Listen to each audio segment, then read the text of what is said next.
In this video, I'll show you how to make a carport for a vehicle. The territory is it's not rectangular. This side slightly goes to the right side to narrow.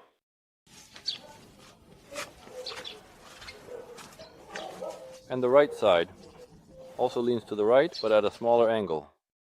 I am planning to make a single pitched carport measuring 4 meters long. The height will be 2 meters. It will be covered with metal sheeting.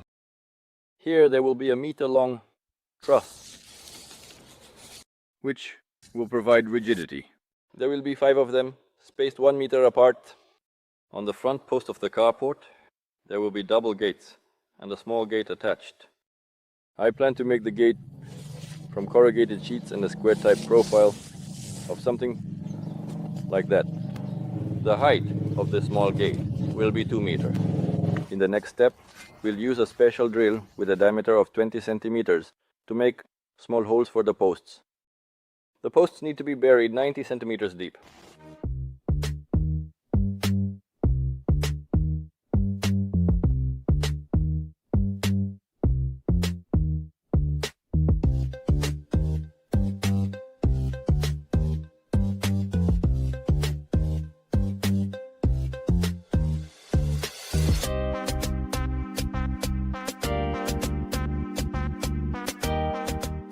Three gate posts have already been installed, and we need to run a strict horizontal line from them to the other posts that will be at the corners. First, we install the corner posts. We set the height of the post by adding crushed concrete under the base of the post in the hole. We place the profile against both posts and use a level to set a horizontal line.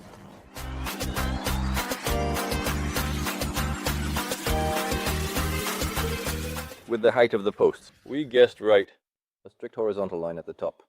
Now we need to set the other posts strictly vertically and concrete them in place.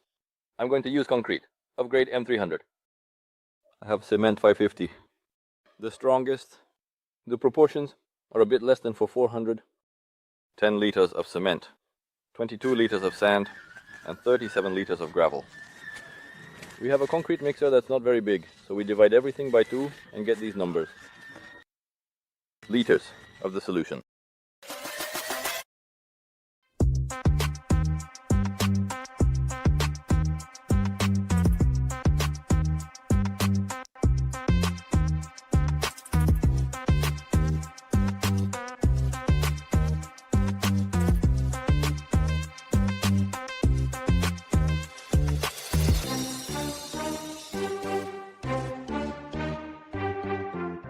The concrete goop has already set well, and we can start working. After that, we need to start welding the trusses that will rest on these posts. There will be 5 of them, spaced 1 meter apart. The main arch triangle will be made from a 20x40 mm profile, and the internal partitions bucktail will be made from a 20x20 mm profile. We measure the length of the bottom part of the profile, and we cut it at a 45-degree angle using a square for measurement. And we carefully cut this piece using the angle grinder and a metal cutting disc.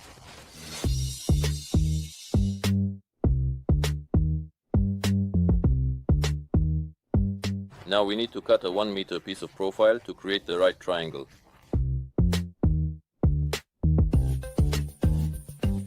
And we weld them at an angle 45 degrees.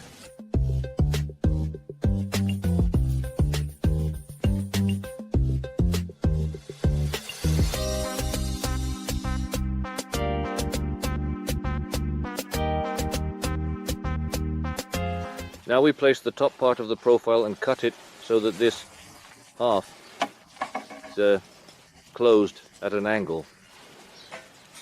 This is how it looks.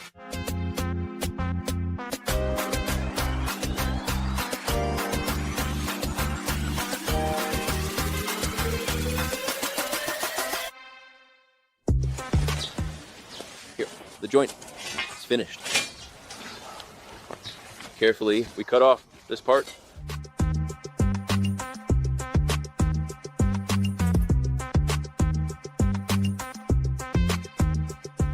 We secure the joint with a clamp.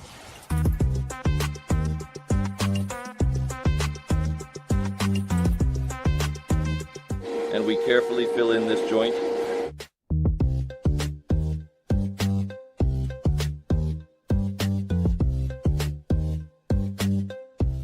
We fill in the second joint.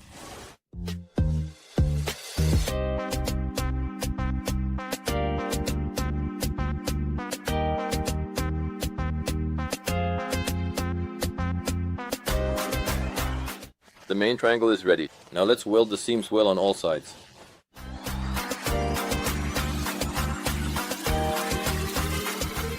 In the next step, we need to weld the internal partitions. To do this, we divide the pipe, the bottom, into sections of 50 cm.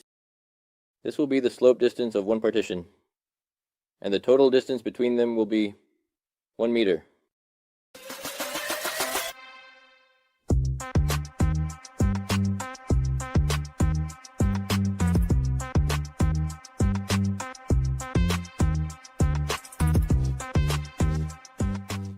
Then from these marks, you need to raise a right angle, using a rectangle, to the top bar.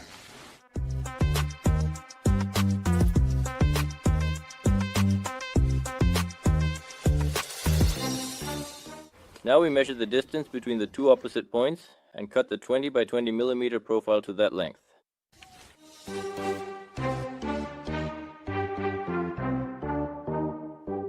We apply it to the marks on the main triangle and make a cutting mark. We place it in its position and weld it to the main triangle. The cutting mark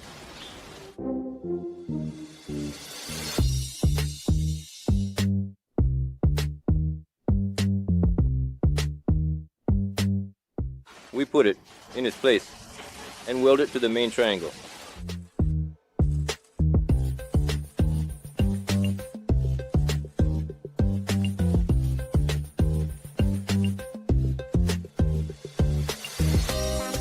And we continue to weld all the crossbars.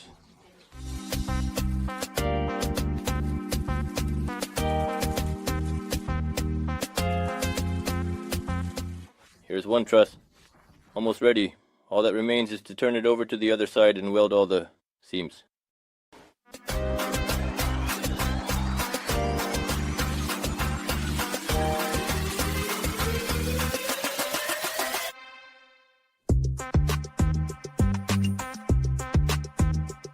Now we apply all the subsequent trusses to the first one and start the installation strictly based on it. Now we need to take the 20x40 profile and make an insertion into the columns so that it fits in there or lies flat along the entire length. Now we place the profile on the columns and make markings for it. The places of the cuts. I will make these cuts using an angle grinder.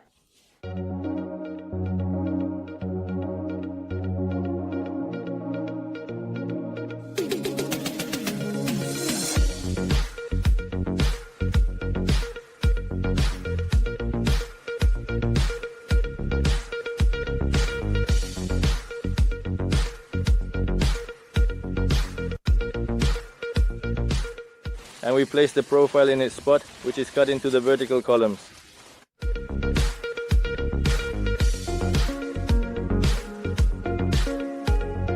In the next step, we need to weld the horizontal support bar to the columns and cap the columns using these square blanks.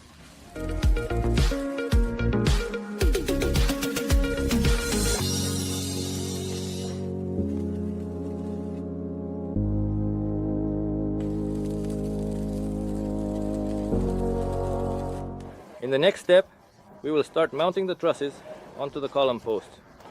Here are the trusses. They come in different lengths. This is the longest one, which is above the gates. We installed braces on the gates to prevent them from collapsing.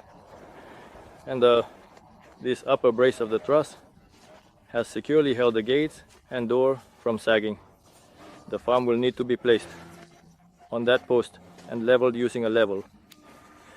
And tack well to ensure it stands perfectly vertical.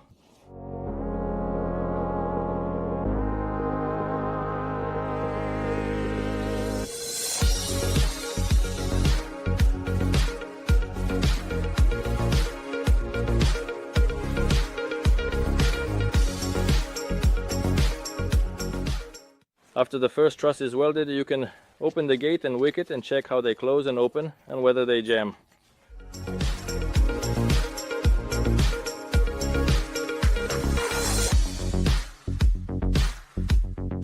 And this way we will install the remaining trusses.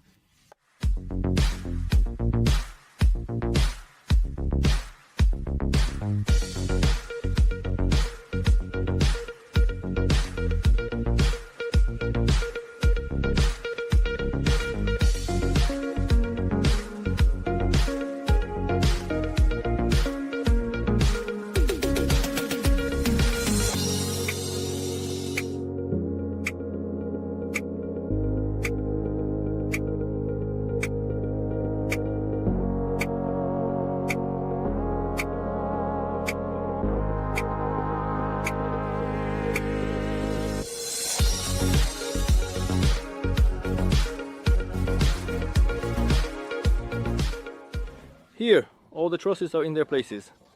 There are exactly 5 of them. And now we need to create the upper batten.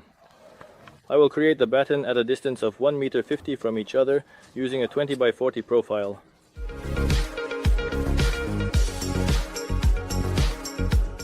Here the upper part of the batten is secured.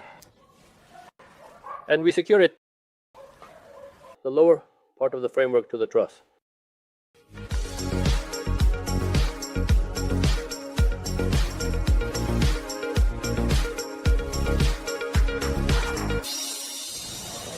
Now we need to mark the places for securing the framework on the inside. There will be 3 of them here, and we have a total of 5. The average distance is 87 centimeters. We mark it on the profiles at the end, and we'll start securing the middle profiles of the framework.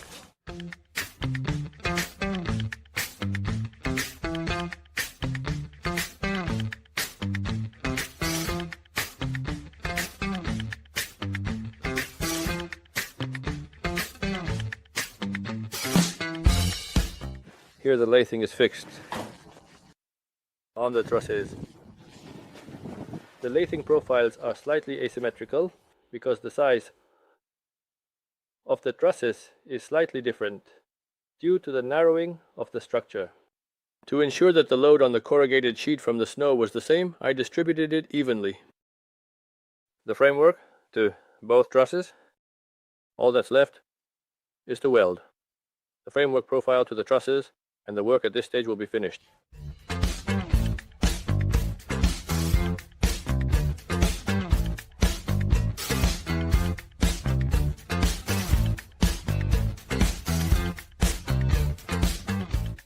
At the next stage, we need to leave some pieces of the framework to create a small canopy in front of the gates. The overhang of the canopy will be 15 centimeters. Now you need to cut off the excess pieces, lathing, and we'll start painting the entire structure.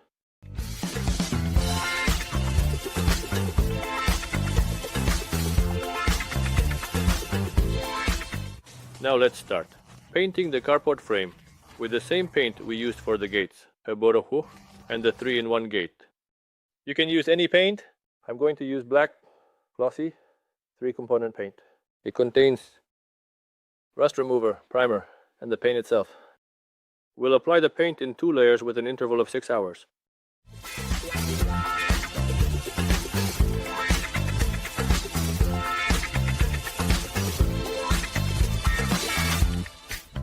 Here is our carport frame and the gate painted.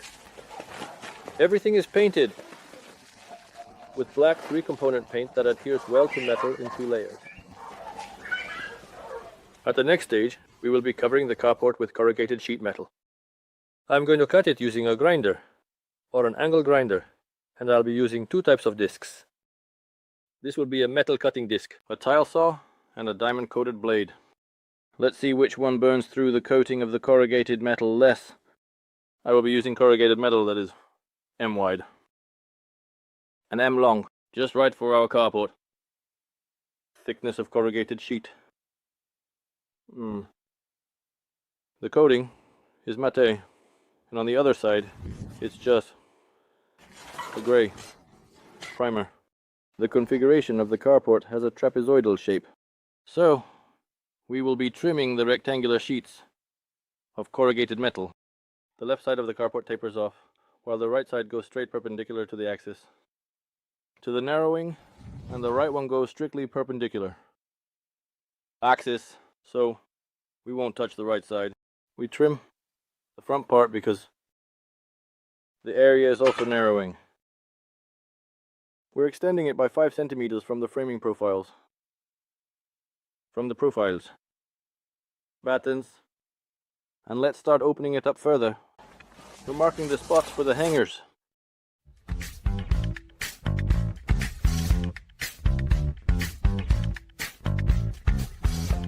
First, I will be cutting the corrugated metal using a cutting disc for metal with a diameter of 180 millimeters and a thickness of millimeters.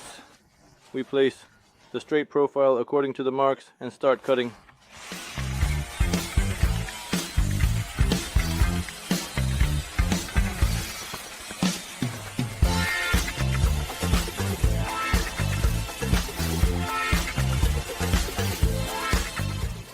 As we can see, there are some small burn marks in places. I'll paint over it later. To prevent this from happening, you can try cutting with a tile saw. Cutting with a disc on tile. As we can see, it's even worse for the tile. The disc is showing signs of overheating, so I will use it in reverse. A metal cutting disc.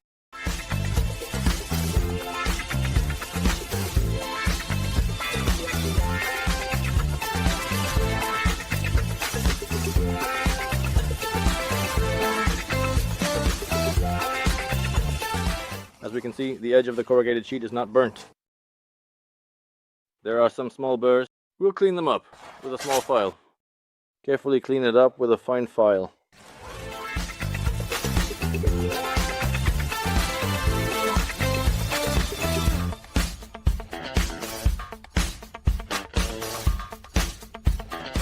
To attach the corrugated metal to the battens, I will be using small painted screws. With rubber sealing gaskets, which I will be attaching using a screwdriver with a special magnetic attachment. Under the heads of these bolts, the diameter of the bolts is in millimeters and the length is 19 millimeters. So let's get started. I will attach the profile to the corrugated sheeting every other wave, which will be quite sufficient. Using a ruler, draw a straight line. From above, orient the location of the corrugated sheets and begin screwing them in.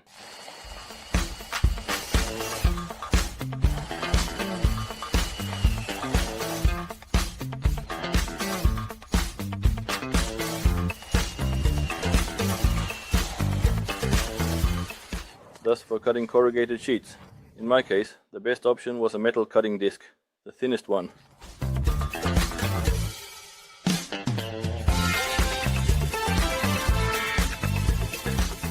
Here, the second sheet has been placed in its position and we can start fastening it.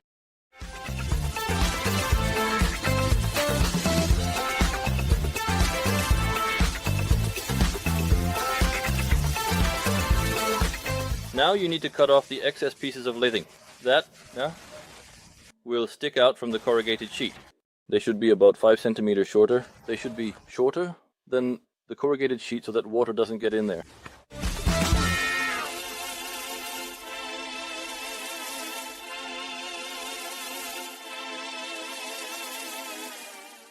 And after that, you can fasten the last sheet of corrugated metal into place. At the next stage, it's necessary to clad the side parts of the carport with corrugated metal sheets. Front of the carport should match the wave with the bottom of the gate.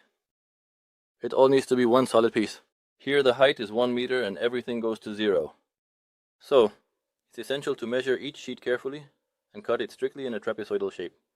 In order not to scratch the profile, when cutting, I put the old one on the floor. A carpet that absorbs all the scratches. I will be cutting with a regular metal cutting disc using an angle grinder, because I don't have any other suitable tool.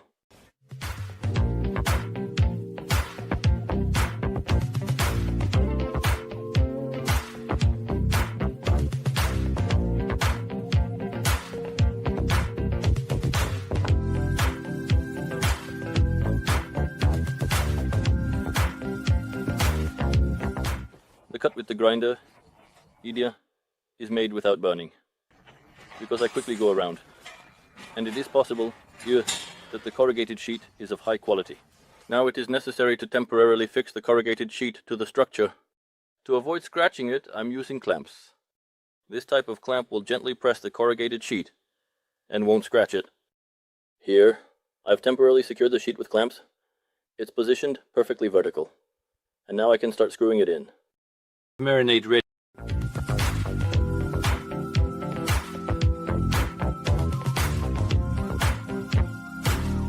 Now we're screwing the corrugated sheet on the other side of the carport.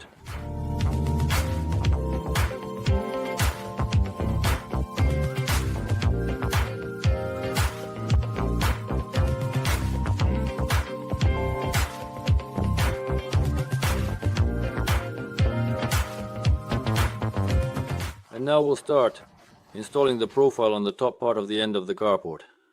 I've already cut a piece, secured it with clamps, and I'm going to screw it in.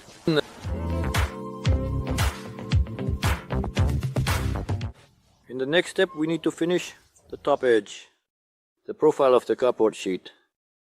You can see that the cut is a little uneven due to the fact that the wave is going diagonally. I will use an angle bracket for this purpose. It's made of the same metal, just in black, which has a thickness that matches the height of the wave. We screw it in with the same self-tapping screws that we used for the rest of the corrugated sheet.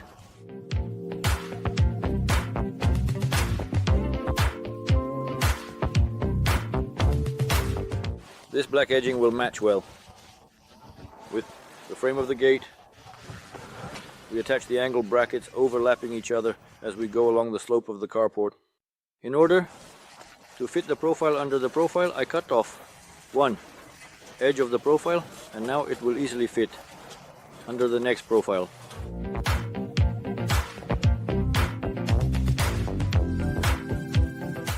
Now, there's this beautiful black strip on the carport. Can't you see it? Uneven cut. In the next step, we need to install lighting under the canopy. I will be using an LED lamp that has a power of 30 watts, which will be enough to light up the area under the canopy. The wiring diagram for the 2-button switch will have a common neutral and a separate phase for each lamp. To properly light up the entire canopy, I'm using a light fixture in the corner so that it illuminates the whole area under the canopy diagonally. After that, we will start attaching the fasteners for the corrugated sheet to the metal profile. We attach the fasteners for the fixtures at a distance of 50 centimeters apart.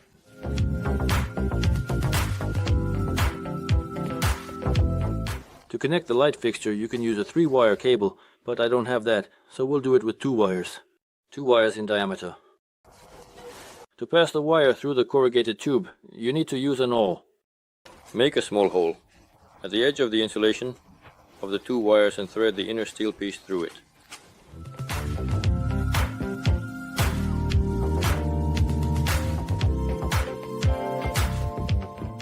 Now we string it on it.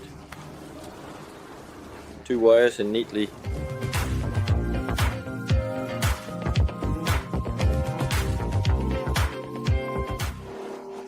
tighten the wire. Conduit pulling that side. Wires.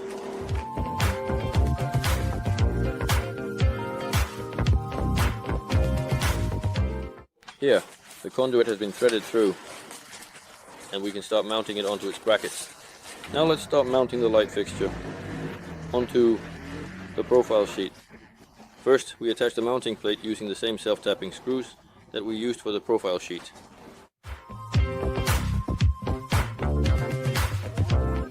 Now, let's strip the wires on the spotlight and on the supply, and we will be soldering them. Connect the blue wire to the blue wire of the spotlight, the brown wire to the brown wire, and leave the yellow one alone. That's the ground wire, and we won't be using it.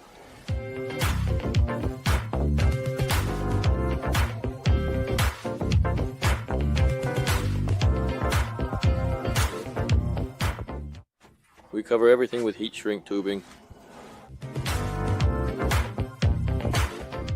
And we heat the heat shrink tubing using a lighter or matches.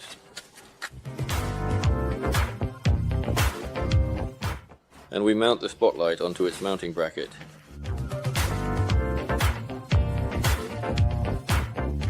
The spotlight is installed. Now we need to secure the wire with the conduit onto its brackets.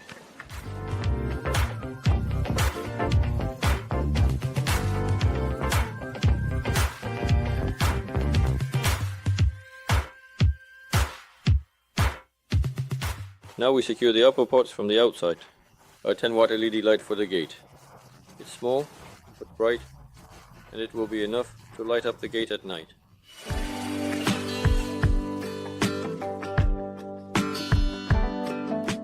Here I've run the conduit to the future location of the switch. It will be next to this switch. The 2-button outdoor one. With moisture protection, using a flat screwdriver, unfasten the buttons to get to the fasteners. Now let's unscrew these 2 screws.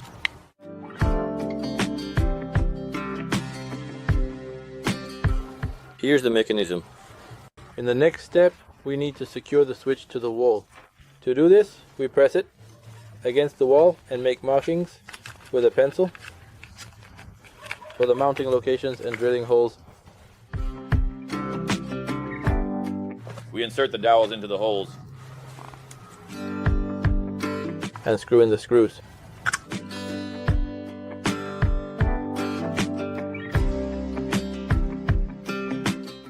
On the socket, the gray wire is the phase, and the red one is the neutral. So, we split the phase through the switches and connect the neutral directly to the light fixtures. Finally, our carport is ready, and we can finish the work.